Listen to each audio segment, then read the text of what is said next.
What's up, guys? So I just picked up the Mustang today and shifting pretty good, shifting way better than it was before. I don't have any videos on it yet because I got too excited. I just want to pick it up from the shop and go. Definitely there's gonna be more videos on the Mustang, especially now because I have other things I need to get done to the car still. Radiator job soon, third radiator because I kept buying cheap radiators, so I just got an OEM one from the junkyard. Other good news, I might be getting a cool car performance job, so we'll see by the end of this week if I do it, and that will be perfect for making all the content that I possibly can. If you're interested in this build, I plan on doing a twin turbo setup or a single turbo setup if I can figure it out later on, and probably only going to be pushing 350 400 horsepower at the moment, but it's a pretty light car, so I'll also be welding tubular front end, some cool frame stuff to do to also shave down some weight and rebuild it from when it was in an accident.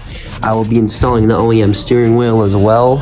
As of right now, I'm broke, so none of the money costing stuff will happen. I will make updates as we go. Peace.